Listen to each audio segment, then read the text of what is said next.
В общем, хочу поделиться информацией некоторой. Такой объект, как бы, в общем-то, объект простой, как и все. Но в чем в нем хотелось бы проинформировать, кто будет сам делать когда-либо полы наши, или купив у нас анкера, то, что небольшая площадь и люди здесь живут. Вот видите, вот эта комната, балкончик. Далее, если пройти квадратный коридор, 20 с копейками площадь вместе с балкончиком. На балконе там будут свои примочки.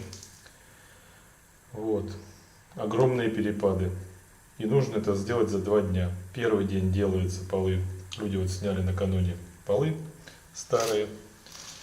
Первый день полы делаются. Полностью вот уже, видите, лаги выставлены. В коридоре тоже начато все. Здесь будет все утеплено. Звукоизоляционная мембрана еще на лаге будет проложена. Будет уложено, я думаю, здесь 400 фанеры для того, чтобы люди уже могли ночевать. Совершенно другие условия сегодня будут уже для сна. Представьте любую другую технологию, что нас ждет. Это надо людям, по идее, выезжать, чтобы сделать что-то другое. По перепадам хочу сказать, когда будет уже готов пол, вот видите, торчит участок оставшейся комнаты, паркетная доска, такая скрипучая, которая всем нравится, в кавычках. И здесь будут новые полы, фанерное основание, более чем на 3 сантиметра ниже, чем паркетная доска.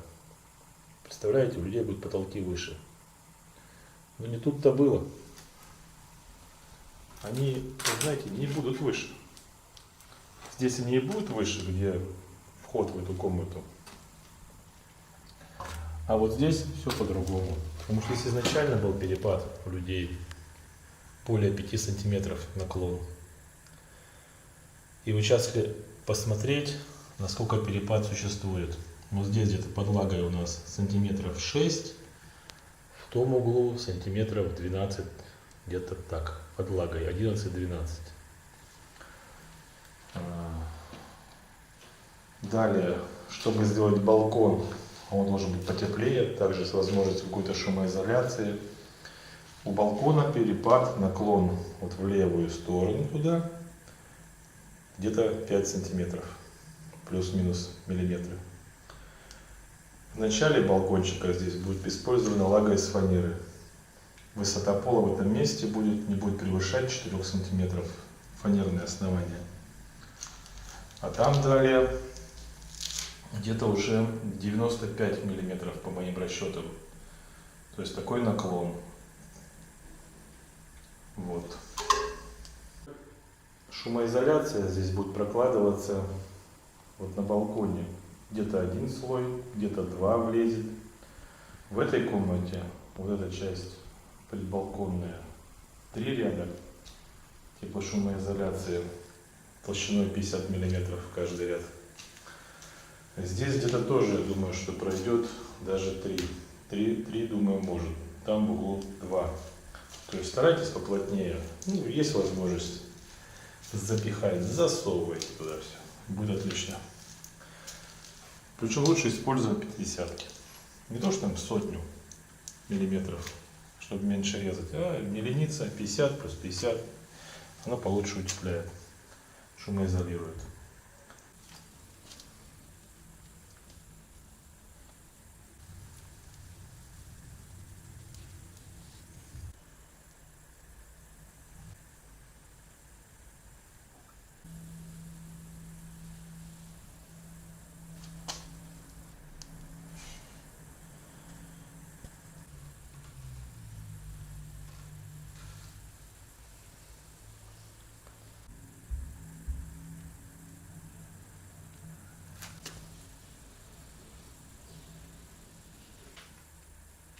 Так, вот дошли до балкона.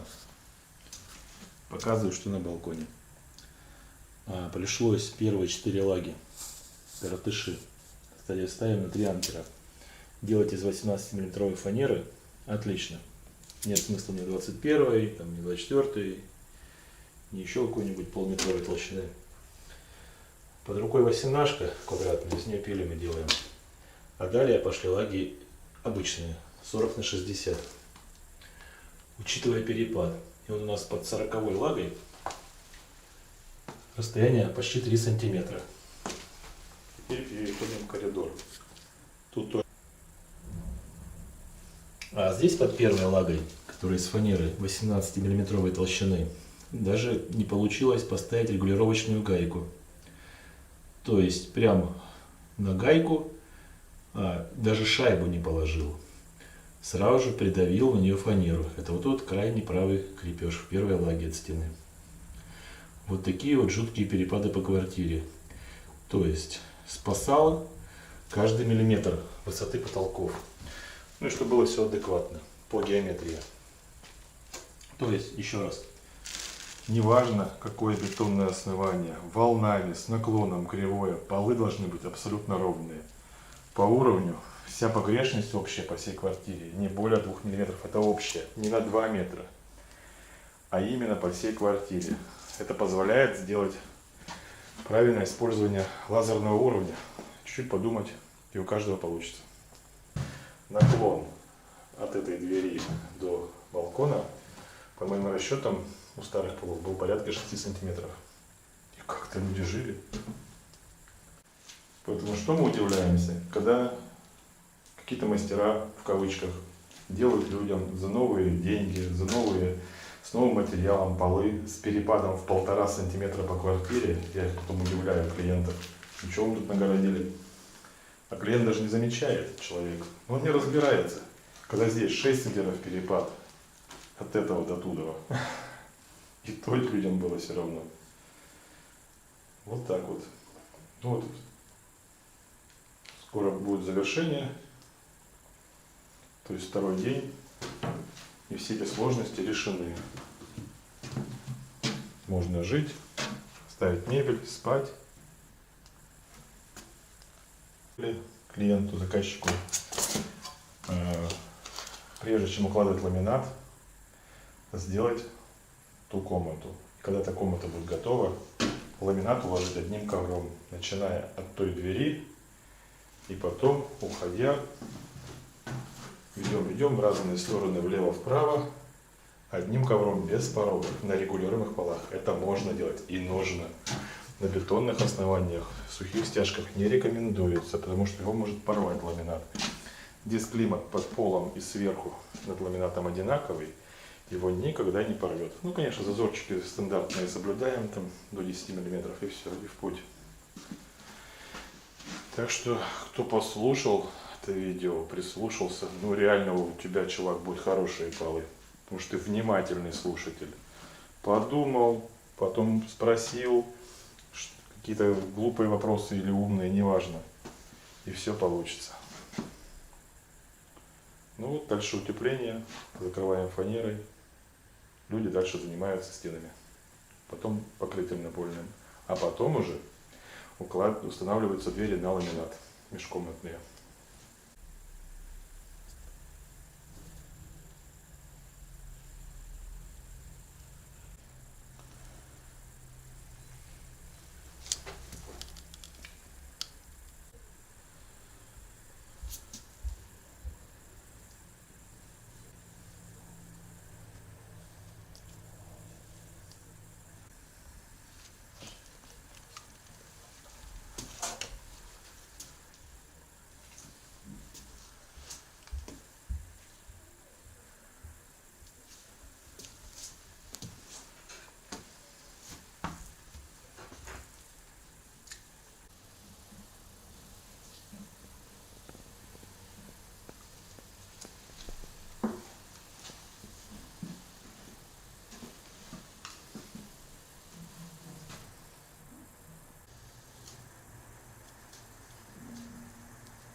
Ну вот, комната готова. Люди уже переехали. Поставили все к противоположной стенке. Потому что ламинат будет укладываться от левой стены. Но он будет укладываться от коридора. И будет все идти одной линией. Направление, если дверь открыть, он будет ходить туда, далеко, до самого балкона.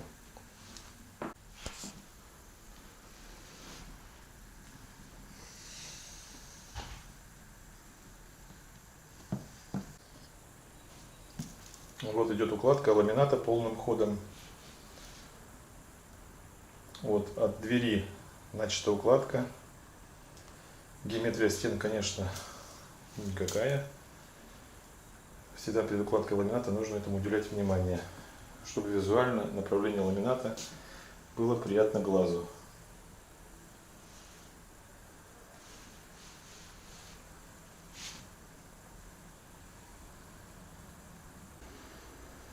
Ламинат укладывается так называемым сплошным ковром, без порогов в дверных проемах. Потом здесь будет устанавливаться дверь. Там, естественно, демонтируется старая, дверь будет меняться. И на полах регулируемых, на фанерных, на ровных, его не порвет, не переживайте. Но, естественно, нужно еще разбираться в ламинате и правильно подбирать замки. В данном случае тут турецкий ламинат шикарный. Вот рекомендую. Прям изумительный замок, прочный, надежный. Проверен уже не на одном объекте.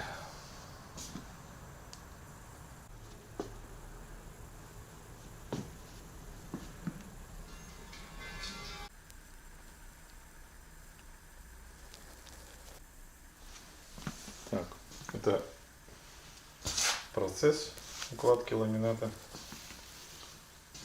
Очень будет красиво смотреться без порогов. Здесь дверь. Там заменится дверь.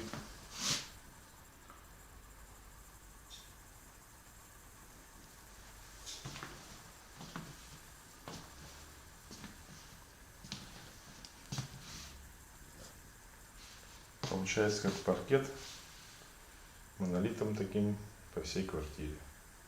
Просто и красиво. Всем так советую. Наши стандартные небольшие квартиры делать таким способом укладку ламината. А на бетонном основании, на сухих стяжках, те полы, которые не дышат, не вентилируемые, не полые, так вот не рекомендуется укладывать ламинат. Его нужно отделять порогами в дверных проемах, на всякий случай. Но еще надо смотреть замки. Это вот ламинат турецкий. Кто понимает, когда трогает его руками и так далее. И видите, он укладывается полосой сплошной. 11 плашек в длину ушло. И это все защелкивается в 2 руки одним мастером. Так не, скажем, ламинатом проделаешь.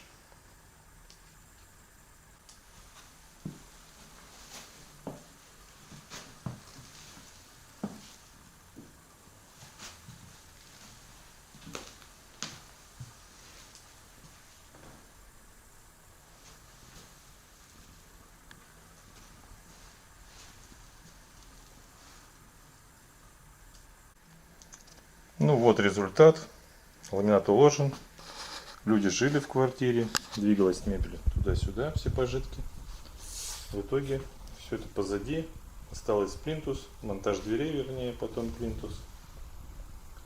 И, в общем-то, все. Потом мелочи. Ровные, прочные. Погрешность по всей квартире не более 2 мм. Укладка ламината без порогов. Длина укладки ламината в самой длинной части 13,5 метров.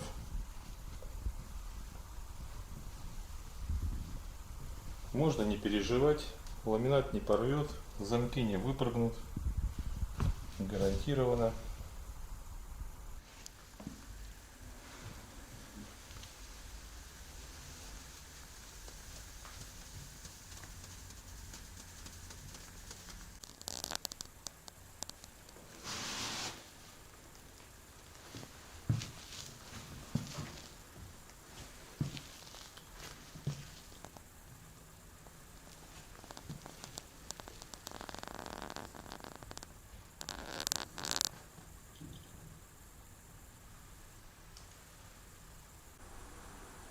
Ну и в итоге прошло какое-то время и уже все завершено.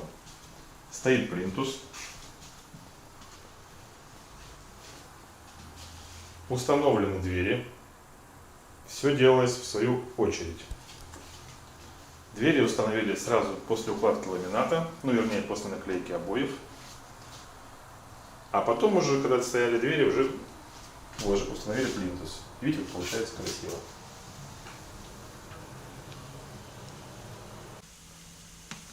Всегда меняйте полы, не ремонтируйте. Полы должны быть абсолютно ровные. Все спрашивают, зачем такая хирургическая точность полов? Вот 2 мм погрешность на всю квартиру. А для того, чтобы была такая красота. Вот смотрите, ставит человек двери. И какой ровный зазор. Он там выставил 7 мм.